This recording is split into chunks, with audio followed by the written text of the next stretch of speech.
What if the last thing a 19-year-old soldier ever heard was a warning siren 3 seconds before the missile landed? Her name was Isabella Gonzalez. She was 19 years old, and she is one of 17 names that most people watching this video have never heard, even though their deaths are reshaping the balance of power on this planet right now. Before we go further, do one thing for me. Hit like on this video, not because I am asking for a favor, but because the algorithm only shows this story to more people if you do. And these are stories that deserve to be seen. Subscribe if you want the full picture, because what happened to Isabella Gonzalez is only the beginning of what I'm about to show you. This war did not start with her death. It started months earlier on a February night that most of the world watched unfold in real time on phone screens in disbelief. On February the 28th, in the middle of the night, American and Israeli aircraft launched close to 900 strikes across Iran in under 12 hours. Think about that number for a second, 900 strikes, not over a week, not over a month, in 12 hours. It was one of the largest coordinated air campaigns in modern history, aimed at Iran's missile stockpiles, its air defenses, its military leadership, and its nuclear program. Within those first hours, Iran's supreme leader was killed along with dozens of senior officials. For a moment, it looked like a knockout blow. It looked like the kind of strike that ends a war before it truly begins, the kind of opening move that gets studied in militaries for years as an example of overwhelming force. For years, the tension that led to this night had been building quietly in the background of global politics. Iran's nuclear ambitions had been a source of anxiety stretching back decades all the way to the aftermath of its revolution in 1979 and the hostage crisis that followed, which poisoned trust between Washington and Tehran for 2 full hours generations. An earlier nuclear agreement had collapsed years before this war began, and every attempt to negotiate a replacement kept running into the same wall. Neither side trusted the other enough to take the final step. Washington built up one of the largest military presences it had assembled in the region in decades. Iran kept enriching, and eventually, when the talking stopped producing anything, the bombs started falling instead. But war rarely behaves the way the planners on the whiteboard expect it to. In the chaos of that opening night, a missile struck a girls' school standing next to a naval base near Bandar Abbas. Roughly 170 people died there, most of them nowhere near a battlefield, most of them never having chosen to be part of any war at all. That single strike would go on to define how the next months unfolded, because Iran did not respond like a nation that had just been humiliated and broken. It responded like a nation that had been given a reason to fight without limits. Within hours, Iranian missiles and drones were in the air, heading toward American bases, embassies, and oil infrastructure spread across the Middle East. Flights were grounded, shipping companies rerouted entire fleets to avoid the region. The Strait of Hormuz, one of the most important waterways on Earth, a channel so narrow you could almost skip a stone across parts of it, became a minefield of intercepted missiles and diverted tankers. Somewhere between 20 and 30% of the world's oil moves through that strait on an ordinary day. There was nothing ordinary about the days that followed. For weeks, the fighting held a strange rhythm. Strikes, interceptions, retaliation, more strikes. Gulf nations that had allowed American bases on their soil for decades suddenly found themselves living under the flight paths of missiles that were never meant for them. Kuwait absorbed drone and missile attacks aimed at installations housing American troops. The United Arab Emirates watched debris fall near one of its own airports. Saudi Arabia's oil facilities came under fire. Countries that had spent generations building a security relationship with Washington were now discovering that hosting American power came with a price tag written in Iranian ballistic missiles. By April, the United States had scaled back its own air campaign, not because the mission was accomplished, but because of something far less dramatic and far more revealing. The country was running low on the Pacific. Munitions needed to keep intercepting Iranian missiles at that pace. An air war eats through interceptors and precision weapons at a rate that very few people outside the military ever think about. You cannot manufacture a Patriot missile interceptor overnight. You cannot replace a thawed battery's ammunition supply chain in a month. The United States shifted from an air campaign to a naval blockade instead. A quieter form of pressure, but a clear signal that the appetite, or perhaps the capacity for an unlimited air war, had limits after all. Picture what that shift actually meant on the ground, or rather on the water. Instead of fighter jets streaking overhead every night, the pressure campaign became a slow, grinding effort to choke off Iran's shipping and its economy from the sea. It was less dramatic than an air war. It generated fewer headlines, but it also bought time. Time for both sides to quietly rebuild stockpiles. Time for exhausted populations on every side of this conflict to catch their breath. And time for diplomats to try one more time to find a way out that did not require either side to admit defeat out loud. Then in June, something happened that looked on paper like the end of the story. On the 17th of June, both sides signed a memorandum of understanding. After months of destruction, after a war that had displaced families, grounded economies, and taken lives on every side, there was finally a document with both signatures on it. For a brief window, it seemed like the missiles might stop falling. News networks covered it as a breakthrough. Analysts debated whether it counted as a win, a loss, or a draw, depending on which side of the negotiating table they were rooting for. Diplomats who had spent months in shuttle talks finally exhaled. And ordinary families on every side of this war in Tran and in Tel Aviv and in small towns across America with a son or daughter stationed somewhere in the Gulf allowed themselves something they had not felt in months, a version of hope. I want you to sit with that feeling for a second because it matters for what comes next. Imagine being a soldier stationed at a base in Jordan or Kuwait in those weeks after the memorandum was signed.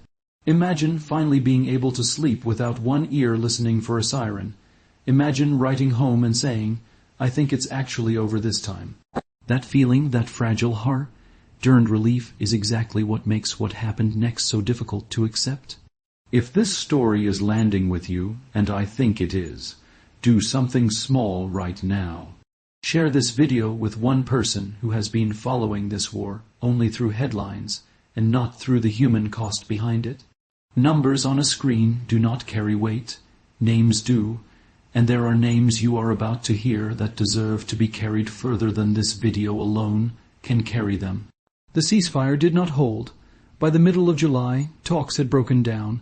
The United States resumed strikes on Iran. Whatever hope had existed in that 17th of June, signature evaporated over a matter of days, and Iran this time did not hold back the way it had in earlier shorter rounds of fighting the year before. It went straight for the jugular. It reopened the Strait of Hormuz as a weapon. It resumed missile and drone strikes against American positions across the region night after night, in a campaign that would eventually stretch past a week without pause. This is where Isabella Gonzalez enters the story. And this is where I need you to slow down with me, because what happened to her, and to the men who died alongside her, is not a statistic. It is a Friday. On a Friday in the middle of July, an Iranian ballistic missile and drone attack targeted Muwafaq Salti Air Base in Jordan, a facility that had hosted American and partner forces for years. Supporting operations far beyond this current war, American air defenses did what they were built to do. They intercepted almost everything that came at them that night. Almost one missile got through. Secretary of State Marco Rubio would later describe it in blunt, almost helpless language. He said a missile got through, that it hit the wrong place, and that it was heartbreaking. Video from the base that surfaced afterwards showed something that no military briefing can fully capture. Service members caught by surprise, scrambling toward shelters with almost no warning at all. The kind of chaos that happens in seconds, not minutes. There is a particular kind of horror in watching footage like that, knowing that everyone in the frame is a real person with a name, a family, a life outside of that uniform, and that within moments. Some of them would not walk away. This was not the only strike on that base in those days either. Officials would later describe 4 separate Iranian attacks targeting American forces across just 5 days, 2 of which hit the Jordan Air Base directly. It raised uncomfortable questions that military officials were forced to answer in public. Had the missile defense systems failed to intercept the incoming threat, or had they simply failed to detect it in time? Neither answer is comforting if you are the parent of a soldier stationed there. Isabella Gonzalez was 19 years old from Carrollton, Texas. She was a private, one of the youngest ranks in the entire United States Army. The kind of age where most of her graduating class back home was still figuring out community college schedules or their first department. She died that Friday defending against the very attack that took her life. She was not alone. First, Lieutenant Tyler James F. Han, 25 years old from Iowa Beach, Hawaii, was killed the following day, Saturday, in the continuing fallout from the same wave of attacks on that base. And a third soldier, Sergeant Angel Ramparad, 28 years old from Ozone Park, New York, was initially reported missing. For days his family did not know if he was alive, wounded, or gone. The uncertainty of that waiting is its own kind of cruelty, a limbo that most of us will never have to survive. Eventually, the Pentagon confirmed what his family had likely feared. Sergeant Rampers had also been killed in action that Friday. 3 soldiers, 3 hometowns, Texas, Hawaii, New York, 3 different corners of the same country, all converging on one air base in Jordan, all supporting a mission that had nothing to do with the missile that ended their lives. They were part of the Army Air Missile Defense Command, supporting Operation Inherent Resolve, the long-running mission against ISIS that has continued quietly in the background of American military presence in the region for years. They were not fighting Iran. They were not deployed for this war at all, not originally. Their mission was about a different enemy entirely, one that had nothing to do with Iran. And yet, a ballistic missile fired from hundreds of miles away found them anyway in the middle of a conflict that had nothing to do with why they were sent there in the first place. Somewhere in Carrollton, Texas, there is a family that will never again see Isabella Gonzalez walk through their front door. Somewhere in Iowa Beach, Hawaii, there is a family that had to learn their son, a first lieutenant, a young officer who had people under his command, was not coming home either. And in Ozone Park, New York, there is a family that lived through the worst kind of waiting there is. Days of not knowing before finally receiving the confirmation no family ever wants. Take a moment if you need to before we keep going. And if this video has made you feel something, do not let that feeling disappear the second the video ends. Comment below with the name of a service member you know personally or one whose story has stayed with you. This channel exists because stories like this deserve more than 15 seconds on a feed before the algorithm moves on. Let's make sure it doesn't, because here's the hard truth. Isabella, Tyler, and Angel were not isolated. Their deaths sit inside a much longer, much heavier pattern that has been building since the day this war began. Go back to March. 6 American service members were killed in an Iranian attack on a base in Kuwait that same month. Also in March, 6 more were lost when a refueling aircraft crashed in Iraq, a tragedy tied to the broader chaos and operational strain of a region at war. Even when the direct cause was not enemy fire, their names were released by the Department of Defense. John Clure, 33, Ariana Sino, 31, Ashley Pewitt, 34, Seth Covell, 38, Curtis Angst, 30, Tyler Simmons, 28. 6 lives, 6 families, 1 aircraft. In that same stretch of fighting, 1 American service member was killed in an Iranian strike on Prince Sultan Air Base in Saudi Arabia. By the time reporters were adding up the toll in the 3rd week of July, the total number of American military personnel killed since this war began had reached 17. 17 names, most of which will never trend, most of which most of us will forget by next week, unless we choose not to. Think about the sheer geography of that number for a moment. Kuwait, Iraq, Jordan, Saudi Arabia. This is not one battlefield. This is an entire region, a chain of bases stretching across multiple countries, each one a potential target, each one home to service members who signed up for a mission that in most cases was never supposed to look like this. The refueling crash in Iraq alone took 6 lives in a single incident.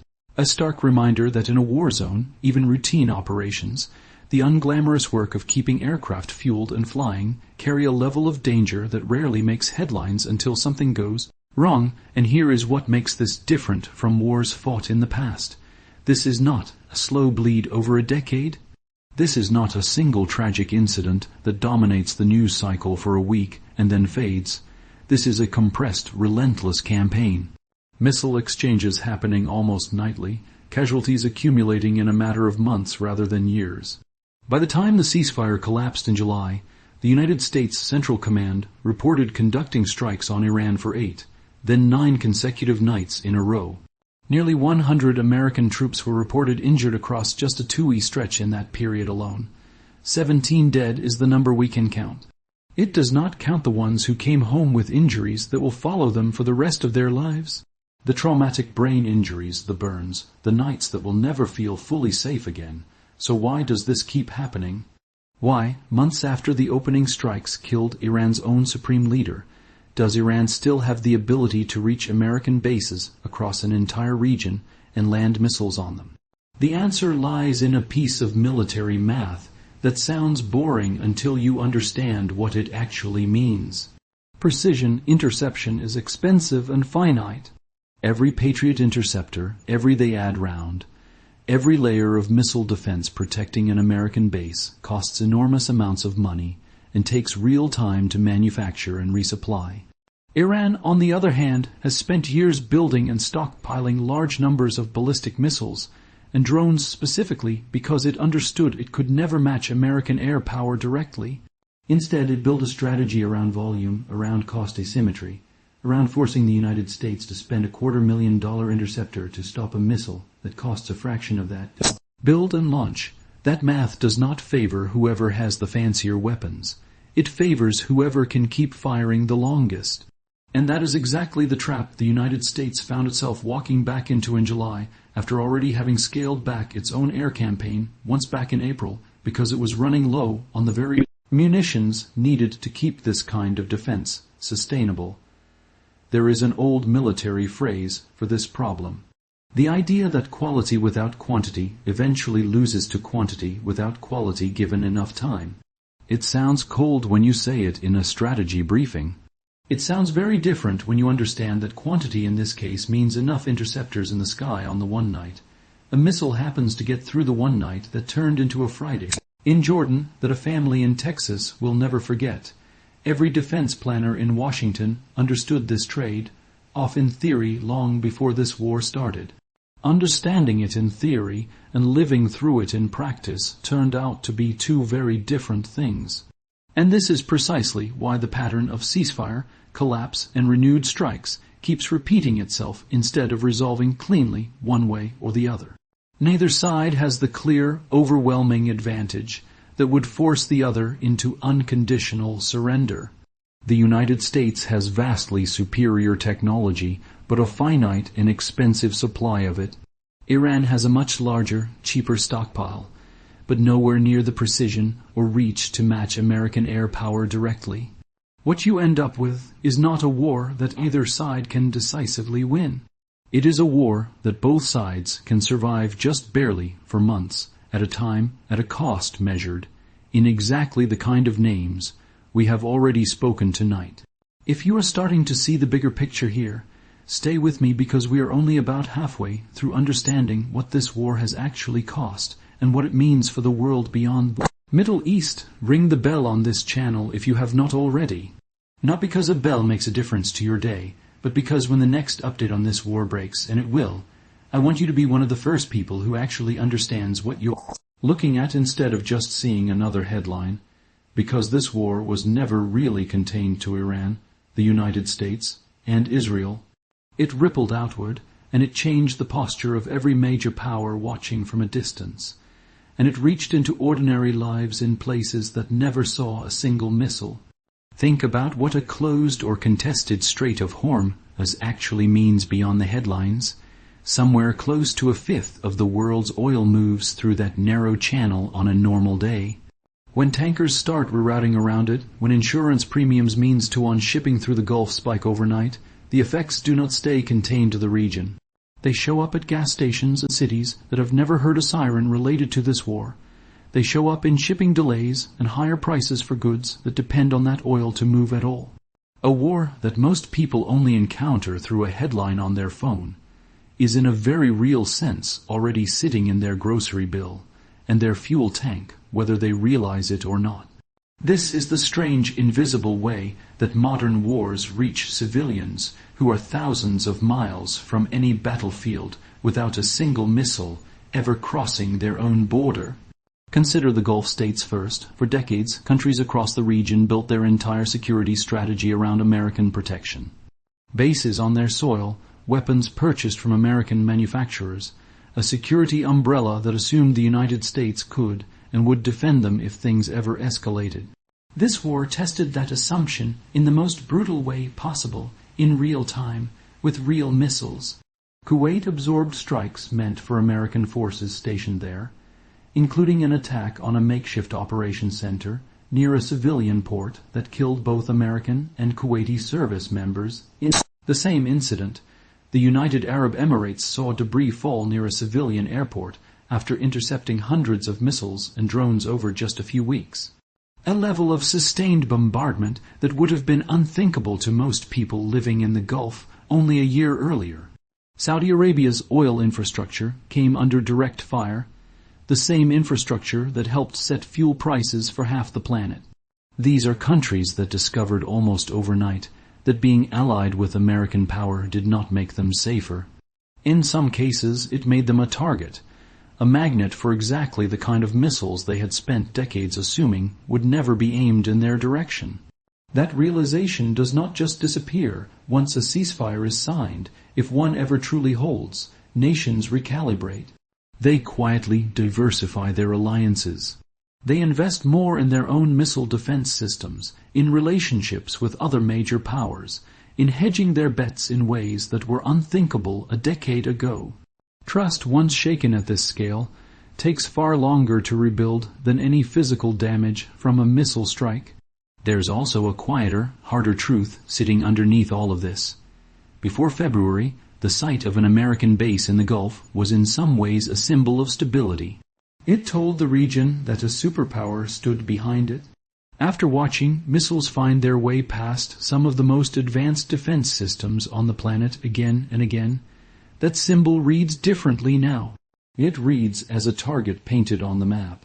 Several Gulf governments have already begun talking more openly about direct accommodation with Iran itself, not as an act of surrender, but as basic survival math. If your closest ally cannot fully protect you, and if your adversary has demonstrated it can reach you anyway, then de-escalating your own local relationship with that adversary starts to look less like weakness and more like common sense.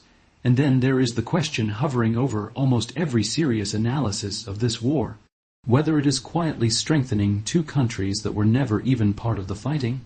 China and Russia have deep, well-accumulated interests in seeing the United States bogged down in a prolonged Middle East conflict. Every dollar, every munition, every unit of political attention spent on Iran is a dollar, a munition, and a unit of attention not spent preparing for strategic competition in East Asia or in Eastern Europe. It costs China nothing to watch this play out from a distance. It costs Russia nothing either. Both nations have their own reasons to want the United States exhausted, stretched thin, and distracted. And a war of this length and intensity in the Middle East does exactly that. This is not a conspiracy theory. It is basic strategic logic that any serious military planner in Beijing or Moscow would recognize immediately. A rival power spending its precision interceptors defending air bases in Jordan and Kuwait is a rival power that has fewer of those same interceptors available if a crisis erupts somewhere else on the map. A war, even a war fought thousands of miles from your own borders, still drains a finite pool of resources, attention, and political capital.